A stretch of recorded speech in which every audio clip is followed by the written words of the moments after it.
Morning friends, आज आपण partnership final अकाउंटचा 8वा problem पाहूया. पाठीमागच्या व्हिडिओमध्ये आपण प्रॉब्लेम नंबर 6 आणि 7 पाहिलेले आहेत. आजचा जो प्रॉब्लेम आहे तो 8वा प्रॉब्लेम आहे. सुरुवातीला मी पहिला पॅरेग्राफ वाचून तुम्हाला दाखवतो, त्याच्यानंतर त्या प्रॉब्लेममध्ये काय विचारलं आहे हे आपण पाहूया. Nene and Kane are partners sharing profits and losses in the ratio 6:4 from the following trial balance and adjustments given below. Prepare trading account, profit and loss account for the year ending and balance sheet as on that date. विद्यार्थी मित्रो, पहिल्या पॅरेग्राफमध्ये जी माहिती सांगितलेली आहे त्याच्यामध्ये नेने and काने हे दोघं पार्टनर्स आहेत, भागीदार आहेत. त्यांचा प्रॉफिट अँड लॉसचा रेशो म्हणजे नफा तोटा ते 6:4 या प्रमाणात ते वाटप करतात. आणि त्यांनी खाली ट्रायल बॅलन्स दिलेला आहे आणि काही ॲडजस्टमेंट दिलेले आहेत. त्याच्यावरून आपणास trading account, profit and loss account आणि बॅलन्स शीट हे 31 मार्च 2019 तयार करायला सांगितलेलं आहे. त्याच्यामध्ये trial balance as on 31 March 2019 दिलेला आहे. Particulars, debit amount, credit amount. पाठीमागचे प्रॉब्लेम ज्या पद्धतीनं आपण सोडवले त्या पद्धतीनं हाही प्रॉब्लेम सोडवायचा आहे. सुरुवातीला तुम्ही 3 अकाउंट घ्यायचे आहेत. Trading account, profit and loss account आणि बॅलन्स शीट. ती कशी आकायची हे आपण पाहिलेलं आहे. त्याच्यामुळे त्याच्यामध्ये जास्त वेळ आपण या ठिकाणी घालवायचं नाही. डायरेक्ट प्रॉब्लेमला सुरुवात करूया. ट्रायल बॅलन्सचं आयटमचं पोस्टिंग करूया. पहिला बॅलन्स दिलेला आहे कॅपिटल. नेने आणि कानेचं दिलेलं आहे कॅपिटल बघा 15 लाख आणि 10 लाख. कॅपिटल हे नेहमी बॅलन्स शीटच्या लॅबिलिटी साईडला घेतो.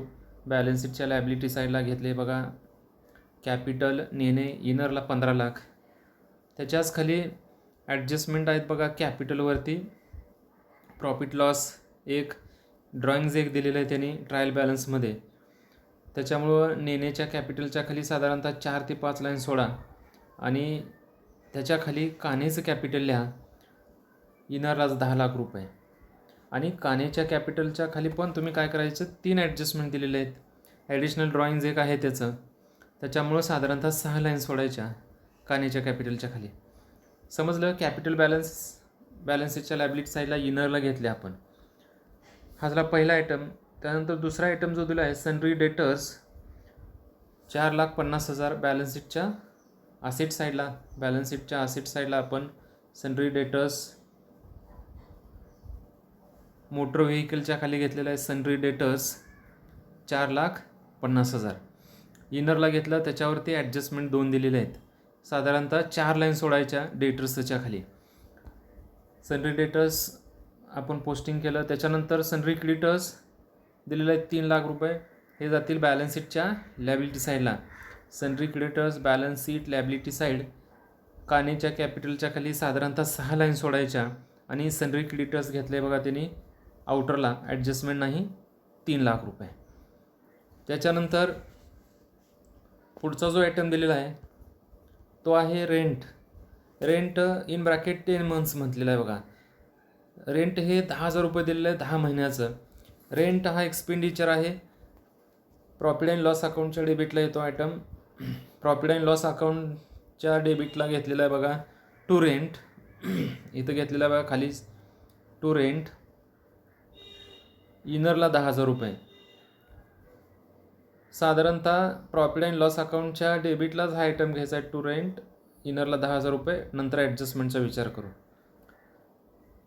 आता जागा किती सोडायची ट्रेडिंगसाठी, तर साधारणतः ट्रेडिंगला 10 ते 15 लाईन सोडायच्या सुरुवातीच्या आणि त्याच्याखाली प्रॉफिट अँड लॉस अकाउंट आपण सुरू करतो. त्याच्यामध्ये रेंट आपण घेतला आता 10,000 रुपये इनर कॉलमला. हा झाला रेंट. त्यानंतर स्टॉक दिलेला आहे 1/4/2018चा ओपनिंग स्टॉक आहे 5,35,500. 5,35,500 हा ओपनिंग स्टॉक आहे. ट्रेडिंग अकाउंटच्या डेबिटला घेतला आपण तो ओपनिंग स्टॉक 5,35,500.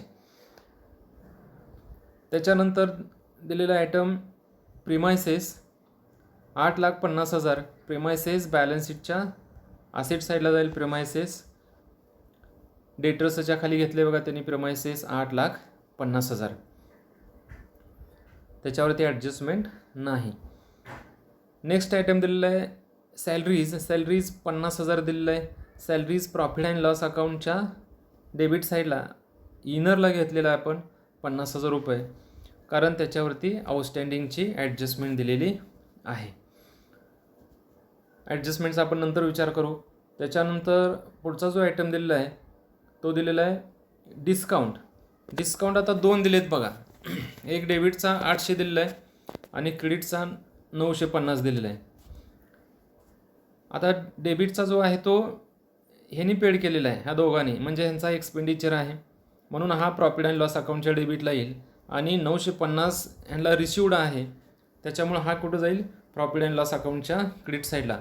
म्हणून डिस्काउंट घेतले आपण ट्रेडिंग प्रॉफिट अँड लॉस अकाउंटच्या डेबिटला टू डिस्काउंट कंसामध्ये पेड म्हटलं तरी चालेल 800. आणि सेकंड प्रॉफिट अँड लॉस अकाउंटच्या क्रेडिट साईडला by discount outer column 950. Then next item motor vehicles. Motor vehicle हे असेट असते म्हणून बॅलन्स शीटच्या असेट साईडला घ्या मोटर व्हेकल. सुरुवातीलाच घेतलेत बघा त्यांनी मोटर व्हेकल 3,70,000 आणि ॲडजस्टमेंट दिलेले डिप्रिसिएशनची, त्याच्यामुळे ते इनरला घेतले. ॲडजस्टमेंटचा नंतर विचार करू आपण. मोटर व्हेकल घेतला आपण. त्यानंतर sales trading account credit side सुरुवातीला येणारा आयटम आहे बाय सेल्स. इनरला 8,40,500 रिटर्न दिलेलं आहे, त्याचा नंतर विचार करू आपण. Next item purchases profit and trading अकाउंटच्या डेबिट साईडला सुरुवातीला घेतो आपण ओपनिंग स्टॉकच्या खाली to purchases inner column 6,40,500 return दिलेत. त्याच्यामध्ये नंतर विचार करू रिटर्न ज्यावेळेस आपण ट्रायल बॅलन्समध्ये तो आयटम येईल त्यावेळेस. नेक्स्ट आयटम दिलेला आहे वेजेस दिलेलं आहे. वेजेस त्याच्याच खाली घ्या परचेसेसच्या 2 लाईन सोडून परचेसेसच्या खाली घेतलेत बघा टू वेजेस ट्रेडिंग अकाउंटच्या डेबिट साईडला इनरला 10,000, कारण त्याच्यावरती आउटस्टँडिंगची ॲडजस्टमेंट दिलेली आहे. नेक्स्ट आयटम दिलेला आहे त्यांनी ऑफिस एक्सपेन्सेस. ऑफिस एक्सपेन्सेस दिलेला आहे 20,000. 20,000 हा ऑफिस एक्सपेन्सेस दिला आहे. प्रॉफिट अँड लॉस अकाउंटच्या डेबिटला येतो हा ऑफिस एक्सपेन्सेस. त्यांनी डिस्काउंटच्या खाली घेतलेला आहे बघा office expenses outer column 20,000. Clear. त्यानंतरचा आयटम जो आहे तो आहे बँक ओव्हरड्राफ्ट 1,50,000. मित्रांनो बँक ओव्हरड्राफ्ट ही लॅबिलिटी असते म्हणून बॅलन्स शीटच्या लॅबिलिटी साईडला बँक ओव्हरड्राफ्ट घेतलेत बघा त्यांनी आउटरला 1,50,000. याच्यावरती ॲडजस्टमेंट नाही. Then next item returns. आता रिटर्नचा आपण इथं विचार करूया. मी याच्या अगोदरही च्या प्रॉब्लेममध्ये सांगितलेलं आहे रिटर्नचं काय करायचं. दोन्ही बॅलन्स दिलेत बघा रिटर्नचा, एक डेबिट दिला एक क्रेडिट दिला आहे. डेबिटचा आहे तो सेल्समधून मायनस करायचा आणि क्रेडिटचा आहे तो परचेसेसमधून मायनस करू, म्हणजे 5,500 हे सेल्समधून मायनस होतील. लेस रिटर्न केलेत बघा 5,500. आउटरला त्याची वजाबाकी येते 8,35,000 आणि परचेसेसमधून इकडं डेबिटला वजा केलेत बघा 3,500. आउटरला 6,37,000 आउटरला बॅलन्स त्याचा येईल. हे रिटर्न घेतलं आपण. नेक्स्ट आयटम दिला आहे provident fund investment 8,00,000. Provident fund investment is our asset म्हणून हा आयटम बॅलन्स शीटच्या असेटला घेतला आहे. प्रॉव्हिडंट फंड इन्व्हेस्टमेंट प्रिमायसेसच्या खाली आउटरला 8,00,000. Then next item cash in hand balance शीटच्या असेटला. कॅश इन हँड बॅलन्स शीटच्या असेटला घेतो आपण. इन्व्हेस्टमेंटच्या खालीच घेतले बघा cash in hand outer column 40,000. Next provident fund contribution. Provident fund contribution is our expenditure. That's why this item goes to profit and loss account debit side. Profit and loss अकाउंटच्या डेबिटला घेतलेला आहे बघा प्रॉव्हिडंट फंड कॉन्ट्रीब्युशन. आउटरलाच घेतलेला आहे 1,00,000 रुपये. 1,00,000 rupees outer column. Then next item provident fund दिलेला आहे फक्त. प्रॉव्हिडंट फंड बॅलन्स कोणता आहे? क्रेडिट बॅलन्स आहे, त्याच्यामुळं ही लायबिलिटी आहे. प्रॉव्हिडंट फंड बॅलन्स शीटच्या लायबिलिटी साईडला घेतलेला आहे प्रॉव्हिडंट फंड. इनरला 2,80,000 आणि त्याच्यावरचं जे इंटरेस्ट आहे त्याच्याच खाली दिलं आहे बघा, provident interest on PF investment 42,000. हे काय करावं लागेल आपल्याला? प्रॉव्हिडंट फंडमध्ये ॲड करावं लागेल, म्हणजे त्या ठिकाणी प्रॉव्हिडंट फंडचा बॅलन्स इन्क्रीज होईल. ॲड केले बघा त्यांनी बॅलन्स शीटच्या लायबिलिटी साईडला. Provident fund interest on provident fund 42,000, आउटरला बॅलन्स 3,22,000. समजलं? प्रॉव्हिडंट फंड बॅलन्स शीटच्या लायबिलिटीला घ्या, इनरला 2,80,000 आणि त्याच्यामध्ये add interest on provident fund 42,000, आउटरला टोटल 3,22,000. त्याच्यानंतर नेक्स्ट आयटम दिलेला आहे, ड्रॉइंग्स दिलेले आहेत बघा. पार्टनरचे ड्रॉइंग्स नेने आणि कानेज दिले 20,000 आणि 15,000. ड्रॉइंग्स काय करतो आपण? बॅलन्स शीटच्या लायबिलिटी साईडला पार्टनर्सच्या कॅपिटलमधून आपण काय करतो? लेस करतो. त्यांनी अगोदर लॉस लेस केलेला आहे, तुम्ही अगोदर काय करा? ड्रॉइंग्ज लेस करा किंवा या पद्धतीनं हा याचा प्रॉब्लेम लिहून घ्या. फक्त कन्सेप्ट समजणं महत्त्वाचं आहे. सुरुवातीला म्हणून लेस ड्रॉइंग्स केलं आपण 20,000 रुपये. इनरला बॅलन्सच राहील त्याचा 14,80,000, म्हणजे कॅपिटल नेणे. तुम्ही जर सुरुवातीला लेस ड्रॉइंग्ज केलं 15 लाखामधून 20,000 तर 14,80,000 तुमचा इनरला बॅलन्स राहील. आणि कानेच्या कॅपिटलमधून तुम्हाला किती वजा करावे लागतील? 15,000 वजा केले. तर आता त्याच्यामध्ये ह्यांनी काय केलं आहे? एक ॲडजस्टमेंटमध्ये कानेनं ॲडिशनल ड्रॉइंग्स घेतलेलं आहे. ते काय केले त्यांनी इथं टोटलमध्ये वजा केलेलं आहे. त्याच्यामुळे ते ॲडजस्टमेंट सुरुवातीला क्लिअर करू, म्हणजे इथं तुमचं कन्फ्युजन होणार नाही. म्हणून पहिल्या ॲडजस्टमेंटचा एका विचार करू आपण. लास्ट ॲडजस्टमेंट दिलेलं आहे बघा. काने withdraw goods of ₹6,000 for his personal use. म्हणजे कानेनं 6,000 रुपयेचा माल त्याच्या वैयक्तिक वापरासाठी बिझनेसमधून काढून घेतलेला आहे. म्हणजे हे काय झालं? त्याचं ड्रॉइंग्ज ॲडिशनल ड्रॉइंग्ज आहे. पहिलं पण ड्रॉइंग्ज आहे त्याचं 15,000 आणि हे 6,000चं. मग ह्या 6,000चा इफेक्ट पहिला कुठे येणार? ट्रेडिंग अकाउंटच्या क्रेडिट साईडला येणार. बाय गुड्स विड्रॉन बाय काने फॉर पर्सनल यूज घेतले बघा, सेल्सच्या खाली त्यांनी बाय गुड्स विड्रॉन बाय काने फॉर पर्सनल यूज, आउटरला 6,000. आणि सेकंड इफेक्ट त्या कानेच्या कॅपिटलमधून काय करणार आहे तुम्ही? लेस करणार आहे ड्रॉइंग्ज म्हणून इथं बॅलन्स शीटच्या लायबिलिटी साईडला लेस केले बघा. कानेच्या कॅपिटलमधून लेस ड्रॉइंग्ज हे 21,000 कसे आले? तर 15,000 हे ओल्ड ड्रॉइंग्ज आहेत आणि ॲडिशनल 6,000 असे टोटल 21,000 वजा केलेले आहेत. म्हणजे तुम्ही 10 लाखामधून सुरुवातीला 21,000 वजा केले तर 9,79,000 रुपयेचा बॅलन्स तुमचा इथं खाली येईल. त्याच्यानंतर लॉस वजा केला तरी चालेल किंवा या पद्धतीने लिहून घ्या. मी त्याच्यानंतर तुम्हाला दुसरे प्रॉब्लेम मी सोडवून तुम्हाला दाखवतो कशा पद्धतीनं सोडवायचे ते, म्हणजे ट्रायल बॅलन्स सिक्वेन्स आणि ॲडजस्टमेंटच्या सिक्वेन्सनुसार. ठीक आहे. त्याच्यानंतर पुढचा जो आयटम दिलेला आहे bad debts profit and loss अकाउंटच्या डेबिटला इनरला घ्या. त्याच्यामध्ये 2 ॲडजस्टमेंट आहेत.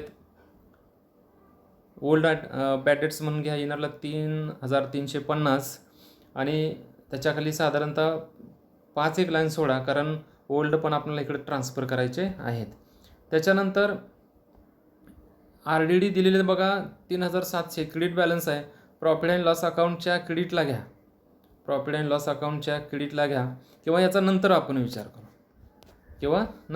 करू तुम्ही जर प्रॉफिट अँड लॉस अकाउंटच्या क्रेडिटला इनरला घेतलं तर काय करायचं आणि नाही घेतलं तर काय करायचं मी नंतर सांगेल तुम्हाला. बाय RDD इनरला 3,700 profit and loss account credit side. हे झालं पोस्टिंग. त्याच्यानंतर पहिले ॲडजस्टमेंट दिलेले आहे क्लोजिंग स्टॉकचे. Closing stock ₹3,60,000. 2 इफेक्ट द्या क्लोजिंग स्टॉकचे. ट्रेडिंग अकाउंटच्या क्रेडिटला बाय क्लोजिंग स्टॉक घेतला 3,60,000 आणि सेकंड इफेक्ट बॅलन्स शीटच्या असेट साईडला घेतलेला बघा क्लोजिंग स्टॉक आउटरला 3,60,000. त्याच्यानंतर कॅश ॲट बँक आयटम आपला राहिला का. कॅश ॲट बँक आपण बॅलन्स शीटच्या असेटला कॅश इन हँडच्या खाली घेतलेला आहे आउटरला 2,00,000 रुपये. त्याच्यानंतर पुढची जी ॲडजस्टमेंट आहे ते आहे आउटस्टँडिंग एक्सपेन्सेसची. आउटस्टँडिंग वेजेस 3,000 अँड सॅलरीज ₹2,000 दिलेले आहे. म्हणजे सॅलरीमध्ये 2,000 ॲड करायचे आहेत, वेजेसमध्ये 3,000. आता वेजेस आपण कुठे घेतले, ट्रेडिंग अकाउंटच्या डेबिट साईडला, त्याच्यामध्ये ॲड आउटस्टँडिंग वेजेस करा. 10,000मध्ये 3,000 ॲड केले, आउटरला 13,000 रुपये.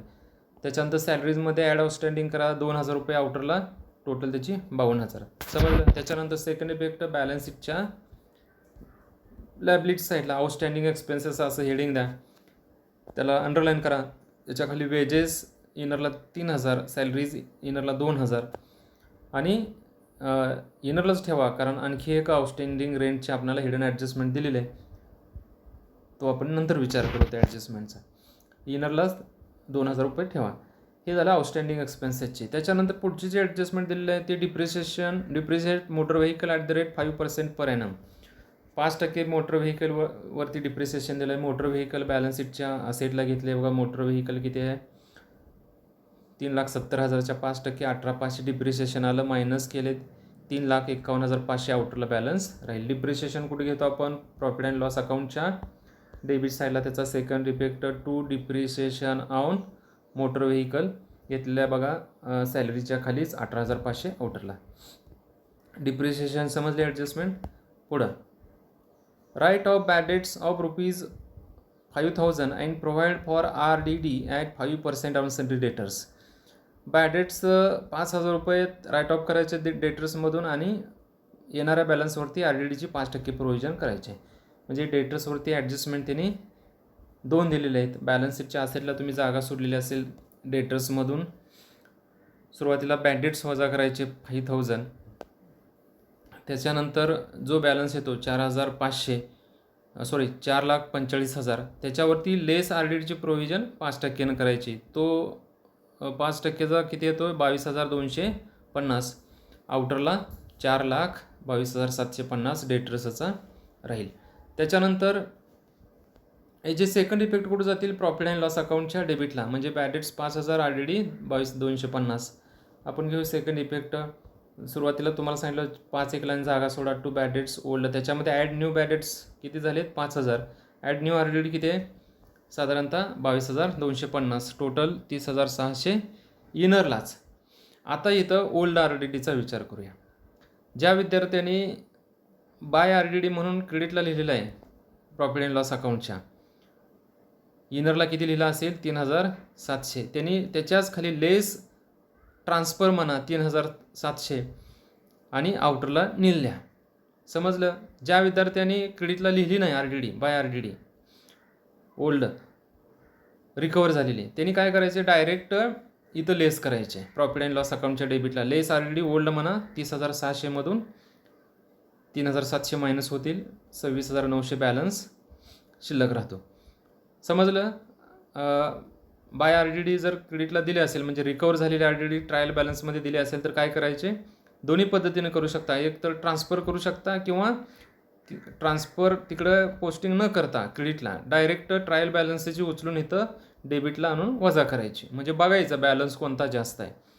जर डेबिटचा बॅलन्स जास्त असेल तर क्रेडिटची इकडं आणून वजा करायची, आणि क्रेडिटचं बॅलन्स जास्त असेल तर डेबिटची क्रेडिटला नेऊन वजा करून आउटरला बॅलन्स घ्यायचा. हे झालं debtors. Clear. Next last adjustments. Kane withdraw goods of ₹6,000 for personal use. Kane withdraw goods of ₹6,000 for his personal use. हे ॲडजस्टमेंट पाठीमागं म्हणजे आताच आपण अगोदर ड्रॉइंग्स वजा करताना क्लिअर केलेली आहे. पहिला इफेक्ट त्याचा दिलता ट्रेडिंग अकाउंटच्या क्रेडिट साईडला. बाय गुड्स टेकन बाय काने फॉर पर्सनल यूज 6,000 आउटरला घेतले, आणि ड्रॉइंग्जमध्ये नवीन ड्रॉइंग्जमध्ये हे जुन्यामध्ये नवीन ॲड करून आपण 21,000 इनरलाच घेतले बघा असेटला. आपण त्याचा विचार केलेला आहे. समजलं. ॲडजस्टमेंट कशा सोडवल्या आपण. आता ह्या प्रॉब्लेम खालचे ॲडजस्टमेंट झाल्या. ट्रायल बॅलन्समध्ये एक हिडन ॲडजस्टमेंट दिले मित्रांनो, रेंट 10 months 10,000.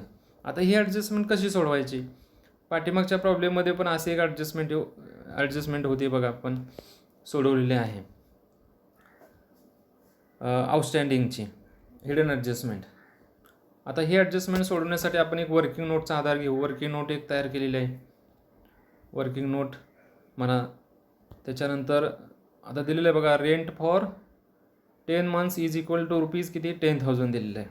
10 महिन्याचं रेंट 10,000 रुपये दिलेलं आहे. आपणाला आणखी 2 महिन्याचं द्यायचं आहे, कारण आपण अकाउंट हे एका वर्षाचं बनवतो आहे, 1 years.